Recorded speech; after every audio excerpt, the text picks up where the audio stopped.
Les premiers costumes de Avengers Doomsday ont fuité, on a de nouvelles informations et rumeurs sur le film et sur l'avenir de certains personnages, des rumeurs également sur le MCU post-Secret Wars qui commence un petit peu à se dessiner, et on va également revenir sur l'immanquable de la semaine, la nouvelle série d'animation Marvel Zombies qui débarque très bientôt. Salut à tous et bienvenue dans ce nouveau décryptage des news Marvel, c'est un plaisir pour moi de vous accueillir.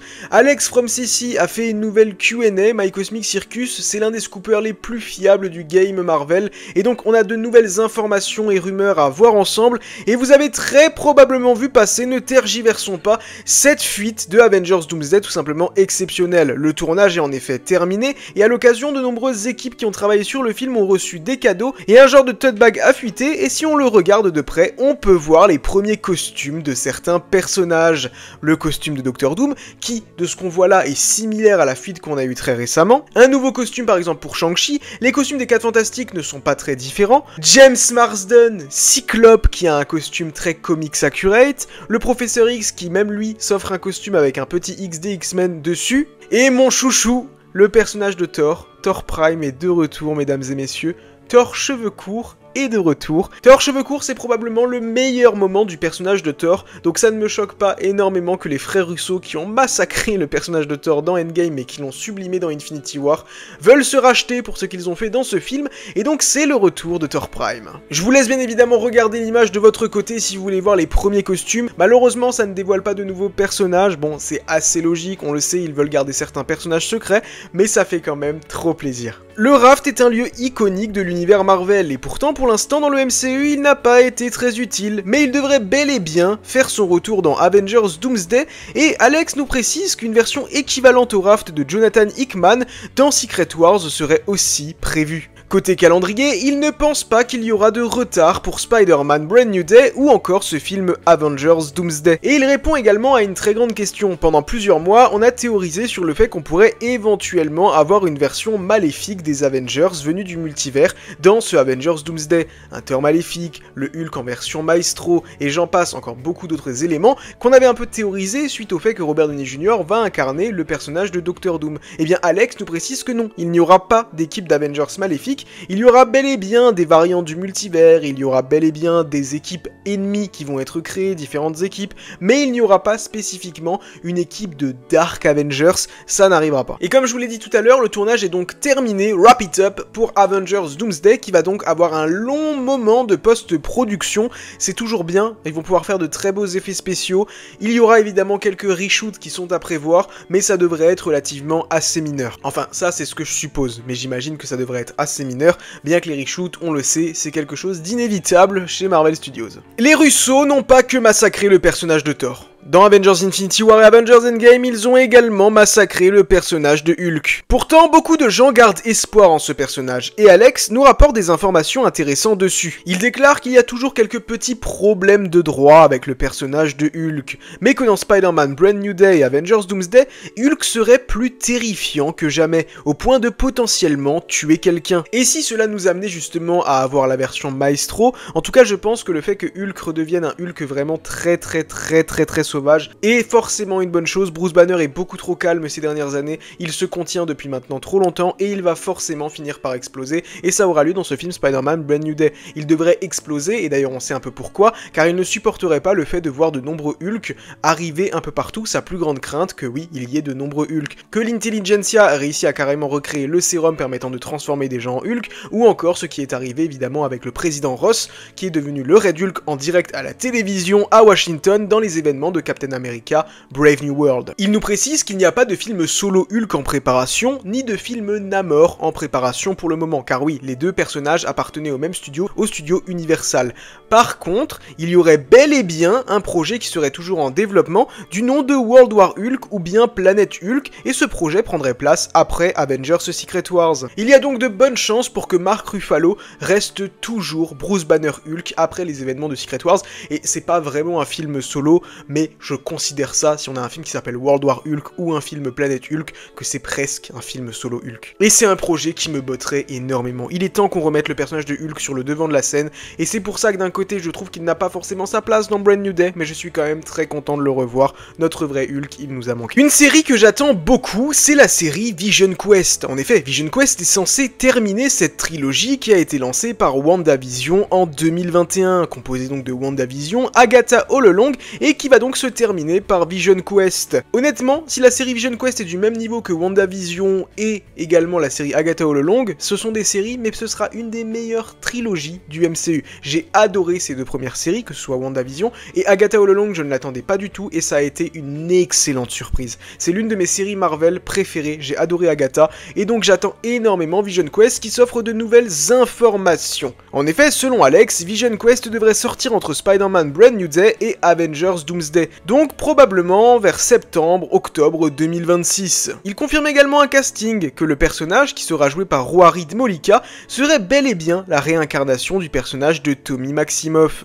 On lui a également posé la question de savoir s'il y aurait un lien possible avec Agents of S.H.I.E.L.D. et il a répondu « Restez à l'écoute et vous le découvrirez dans Vision Quest ». Pas impossible que Chloé Bennett finisse par quand même revenir dans le MCU, car on a appris il y a quelques temps qu'elle était initialement prévue dans le script de Secret Invasion, mais que malheureusement ça ne s'est pas fait, mais ça ne me choquerait pas que ce personnage finisse un jour par revenir dans le MCU. Je pense que c'est l'un des personnages que beaucoup de gens, notamment les grands fans de Agents of S.H.I.E.L.D., attendent maintenant depuis des années. Il ramène quasiment tout le monde, donc je pense qu'elle finira également par revenir à un moment donné. Dans Doctor Strange in the Multiverse of Madness, un lieu nous a été présenté, une planète un petit peu différente. Après tout, c'était le concept de ce Multiverse of Madness de nous montrer de nouveaux lieux, et un lieu a été riche en caméos, la Terre 838, qui a donc été introduite dans ce film, et elle devrait bel et bien être revisitée dans les prochains projets du MCU. Cette Terre est celle où les Illuminati ont été présentés, Reed Richards, Captain Carter, Black Bolt, Captain Marvel, Charles Xavier ou encore le Baron Mordo, sans oublier cette fameuse chaise vide. Et ils ont tous été décimés par le personnage de Scarlet Witch. Cette Terre devrait bel et bien être au cœur de prochains projets du MCU, donc on imagine qu'elle fera son retour dans Doomsday ou dans Secret Wars, et qu'elle nous présentera de nouveaux variants issus de cette Terre. Avec ce qui a été fait jusqu'à présent, comment vous dire que je pense que ça peut être une très bonne idée. Peut-être même qu'on aura le droit à d'autres versions de Reed Richards, bon, pas de cette Terre mais d'une autre, étant donné que le Conseil des Reed pourrait apparaître dans les prochains projets du MCU. Il déclare que le Conseil des Reed, ce groupe de versions alternatives de Reed Richards issus du multivers, pourrait faire son apparition dans les futurs projets du MCU. Notez une chose, dans les comics, ce conseil rassemble les Reed les plus brillants des réalités parallèles, souvent partagées entre sauver ou contrôler le multivers. Leur arrivée dans le MCU pourrait profondément bouleverser la saga cosmique à venir. Parce que oui, il y a quand même plus de chances, je pense, d'avoir le Conseil des Reed après Avengers Secret Wars et pas forcément avant. Je pense qu'on a une grosse saga à venir après, une saga composée de différents arcs, et le Conseil des Reed pourrait être très pertinent là-dedans, étant donné que, rappelons une chose, Reed Richards vient à peine d'arriver. Alors continueront-ils à faire du multivers ou non après Secret Wars? Eh bien c'est l'une des grandes questions qu'on peut se poser, mais est-ce que le multivers n'est pas quand même un élément qui, maintenant qu'il a été posé, est forcément obligé de rester dans une certaine mesure? Je pense que ça peut être intéressant de garder quand même un petit pied dans le multivers, du moment que ça reste quand même maîtrisé et occasionnel. Et après Secret Wars, il y aura donc bel et bien plusieurs arcs, et l'un de ces arcs devrait être un arc mystique. Marvel Studios compte plonger plus profondément dans le genre horrifique lors de cette prochaine saga. Après quelques tentatives dans certains projets récents, les Midnight Suns et Blade seraient au cœur de cette orientation. Concernant Moon Knight, son avenir reste pour l'instant dans le même état d'incertitude. Il est toujours pressenti pour rejoindre les Midnight Suns, mais rien n'est encore décidé. Ils vont jouer un rôle crucial dans le post-Secret Wars, car tout cet arc mystique mettra en vedette évidemment Sacha Baron Cohen dans le rôle de Mephisto, qui sera antagoniste à ces Midnight Suns, et il y aura plusieurs programmes qui nous mènera à ce grand film rassemblement Midnight Suns,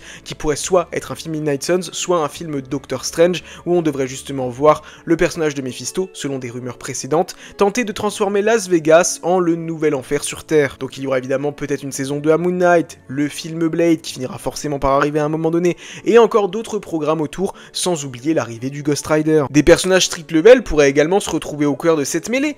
Et d'ailleurs, une saison 3 à Daredevil Born Again est officiellement en développement. Son histoire va donc se poursuivre dans une 3e saison. Daredevil, pour ceux qui ne le savent pas, est l'un de mes personnages Marvel préférés. Il est dans mon top 5 facilement. J'adore ce personnage et j'ai beaucoup aimé la première saison de Born Again. Bien que ce soit un peu comme une balance, à savoir qu'il y a de très bonnes choses et de très mauvaises, mais qui s'explique très bien par le changement de direction qu'a subi cette série. Je suis très heureux de savoir qu'on aura une saison 3. Moi, honnêtement, vous me dites qu'on aura même une saison 4, une saison 5, une saison 6, je serai aux anges du moment qu'il y a de bonnes histoires à raconter, et avec Daredevil, ce n'est pas ce qui manque. Par contre, en tant que fan, je dois bien le dire, j'aimerais qu'après la saison 3, on ait éventuellement un passage vers le cinéma. Je sais que ça peut toujours être compliqué, on l'a bien vu par exemple avec Falcon and Winter Soldier, qui après est devenu un film avec Captain America Brave New World, et ça n'a pas vraiment marché. On l'a bien vu avec Scarlet Witch, où on a présenté son origine dans WandaVision, et après au cinéma, c'était très mal fait. Donc bon, je pense que ça serait peut-être un peu compliqué, mais il y a de très bonnes histoires qu'on pourrait raconter éventuellement sur Matt qui serait déconnecté de Born Again, comme par exemple lui partant à San Francisco. Il y a pas mal de choses qu'on peut faire et j'aimerais beaucoup que ça finisse par arriver, mais je suis très heureux qu'on ait déjà une saison 3 et j'ai vraiment hâte de découvrir la saison 2. En revanche, pas d'intention de Marvel de ramener la série Cloak and Dagger dans le canon, contrairement à Agents of S.H.I.E.L.D. comme je vous l'ai dit plus tôt, et tout ça pourrait soit arriver avant Secret Wars, soit après, car on a de nouvelles informations sur le reset du MCU. Il ne réécrira pas tout. Environ 75 à 80% de la timeline actuelle sera conservée. Il s'agira surtout d'effacer des détails gênants, de ressusciter certains héros et vilains, et de réajuster quelques événements mineurs. Le recast de Iron Man et de Captain America, je n'y crois plus du tout. Pour la simple et bonne raison que ça ne marcherait pas.